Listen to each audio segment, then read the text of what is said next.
Hello viewers, welcome back to my channel Legal Decipher. In the previous video, we had discussed about chapter 33 of the Code of Criminal Procedure 1973. If you have not seen that video, you can go and check it. The link is in the description below. In today's video, we are going to talk about chapter 34 of the Code of Criminal Procedure. We'll go through the chapter and try to understand how the Criminal Procedure Code is followed and how the criminal codes work. So if you are new here, please like and subscribe to my channel to get the video notifications. So let's get started.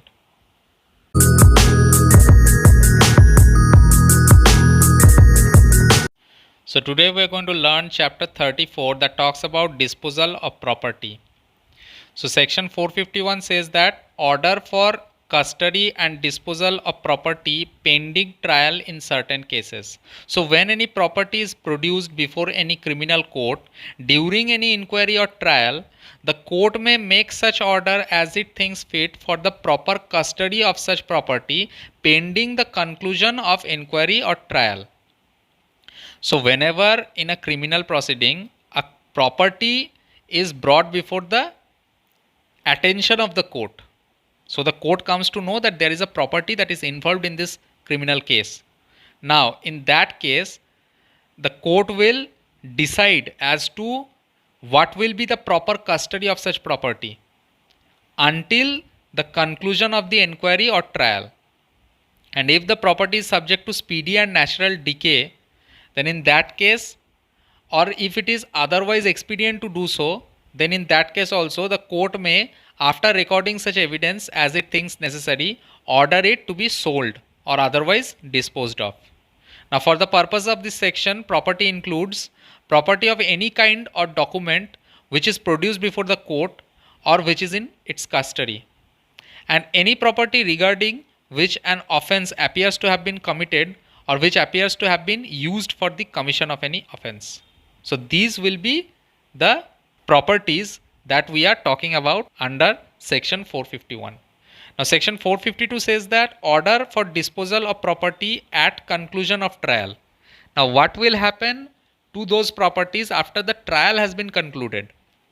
So when an inquiry or trial in any criminal court is concluded, the court may make such order as it thinks fit for the disposal by destruction, confiscation, or delivery to any person claiming to be entitled to possession of such property. So the modes of disposal of such property is that the court may either dispose it by destruction, so it will be destroyed, or it will be confiscated by the court, or it may also be delivered to any person who is claiming the possession thereof. And the property or document produced before it or which is in its custody or regarding which any offence appears to have been committed or which has been used in the commission of an offence, all these properties will be dealt in the same manner. Now subsection 2 says an order made by the court under subsection 1 for the delivery of any property to any person claiming to be entitled to the possession thereof without any condition or on condition that he executes a bond. So either the court will deliver that property to that person who is claiming the possession or the title thereof without any condition, or after executing a bond by such person with or without securities to the satisfaction of the court, engaging to restore such property to the court if the order made under subsection 1 is modified or set aside on appeal or revision. Now a court of sessions may, instead of itself making an order under subsection 1, direct the property to be delivered to the chief judicial magistrate. So the court of sessions, when exercising these powers, may also order that such property may be delivered to the chief judicial magistrate, who shall thereupon deal with in the manner provided under section 457, 458 or 459. Now except where the property is livestock or is subject to speedy or natural decay, or where a bond has been executed in pursuance of subsection 2, an order made under subsection 1 shall not be carried out for 2 months, or when an appeal is presented until such appeal has been disposed of. So the execution of this order will be effected only after 2 months or after the completion of the entire procedure of appeal against such order. And in this section, the term property includes, in the case of property regarding which an offence appears to have been committed, not only such property as has been originally in the possession or under control of any party, but also any property into for which the same may have been converted or exchanged, and anything acquired by such conversion or exchange, whether immediately or otherwise. So not only the property that are directly connected to the offence will come under this section, but also those properties that are received on conversion or exchange with the property that was directly involved in the offense. That exchanged or converted property will also come into the purview of this section. Section 453 talks about payment to innocent purchaser of money found on accused. So when any person is convicted of any offense which includes or amounts to theft or receiving of stolen property, and it is proved that any other person bought the stolen property from him without knowing or having reasons to believe that the same was stolen, and that money has on his arrest been taken out of the possession of the convicted person, then the court may, on the application of such purchaser and on the restitution of such stolen property to the person entitled to the possession thereof, order that out of such money a sum not exceeding the price paid by purchaser be delivered to him. So when that person is a good faith buyer, so he has bought that property in good faith without knowing that such property is a stolen property, then in that case, if the court is so convinced, then upon the application of such purchaser before the court, that restitution of such stolen property to the person who is entitled to the possession thereof be made, then an order that out of such money a sum not exceeding the price that is to be paid to the purchaser be delivered to him. Now section 454 talks about appeal against orders under section 452 or section 453. So any person aggrieved by any order made by a court under section 452 or 453 may appeal against it to the court to which appeals ordinarily lie from convictions of the former court. Okay, now on such appeal, the appellate court may direct the order to be stayed pending disposal of the appeal, or may modify, alter or annul the order and make any further orders that may be just. So either of these possibilities can be approached by the appellate court. Now the power referred to in subsection 2 may also be exercised by a court of appeal, confirmation or revision while dealing with the case in which the order referred to in subsection 1 was made. Now section 455 talks about destruction of libelous and other matter. So on a conviction under section 292, 293, 501 or 502 of the Indian Penal Code, the court may order the destruction of all the copies of thing in respect of which such conviction was made, and which are in the custody of the court or remain in the possession or power of the person convicted. So the court may also order the destruction of such libelous matters, and the court may in like manner on conviction under section 272, 273, 274, 275 of the Indian Penal Code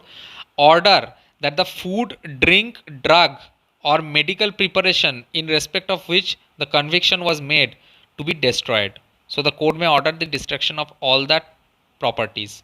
Now let's move on to section 456. It says power to restore possession of immovable property. So when a person is convicted of an offense attended by criminal force or show of force or by criminal intimidation, and it appears to the court that by such force or show of force or intimidation any person has been dispossessed of any immovable property, then the court may, if it thinks fit, order that possession of the same be restored to that person after evicting by force, if necessary, any other person who may be in possession of the property. So if any person approaches the court and says that I was in possession of that property, now I have been criminally intimidated, or that person has shown force to me or criminal intimidation to me, and he was able to move me out of the possession of that property, and now that person who is illegally possessing that property is in possession of such property and he has evicted me by force, then if the court is satisfied that yes, such an event has taken place, then the court may order that other person who has taken over such property by force to be dispossessed from such property and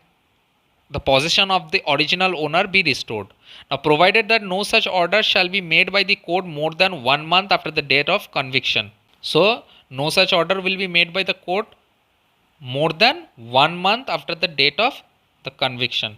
Now, where the court trying the offence has not made an order under subsection 1, the court of appeal, confirmation or revision may, if it thinks fit, make such order while disposing of the appeal, reference or revision as the case may be. So when the court is trying the offence and he has not made any such order under subsection 1, then such order may be made by an court of appeal.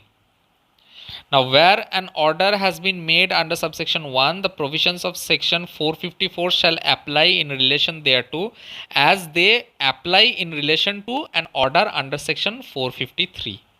Now, no order made under this section shall prejudice any right or interest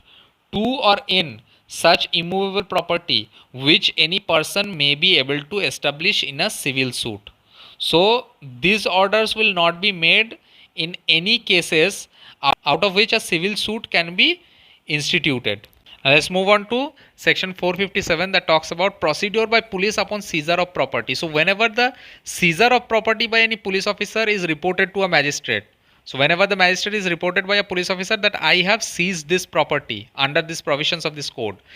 and such property is not produced before a criminal court during an inquiry or trial, then the magistrate may make such order as he thinks fit respecting the disposal of such property or the delivery of such property to the person entitled to the possession thereof, or if such person cannot be ascertained, respecting the custody and production of such property. So the court has the power to order such, and if the person so entitled is known, the magistrate may order the property to be delivered to him on such condition as the magistrate may think fit. Okay, and if such person is unknown, then the magistrate may detain it and shall in such case issue a proclamation specifying the articles of which such property consists. So the magistrate will issue a proclamation and he will specify the articles of which such property consists of,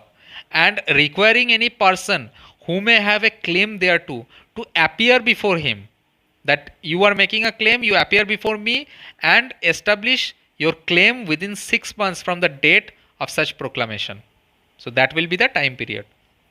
Now section 458 says that procedure when no claimant appears within 6 months. So if no person within such period establishes his claim to such property, and if the person in whose possession such property was found is unable to show that it was legally acquired by him,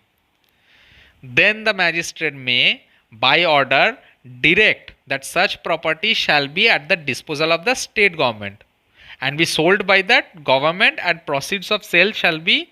dealt with in the manner as may be prescribed.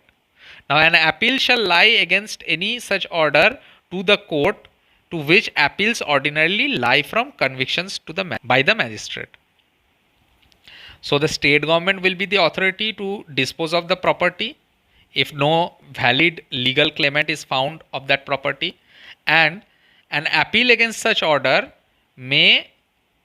be preferred before that court where appeals ordinarily lie from that magistrate. Now let's move on to the last section, that is section 459. It talks about power to sell perishable property. So if the person entitled to the possession of such property is unknown or absent and the property is subject to speedy and natural decay, then in that case the magistrate to whom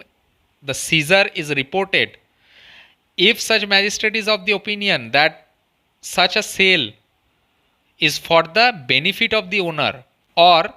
if the value of such property is less than 500 rupees, then in both that cases the magistrate may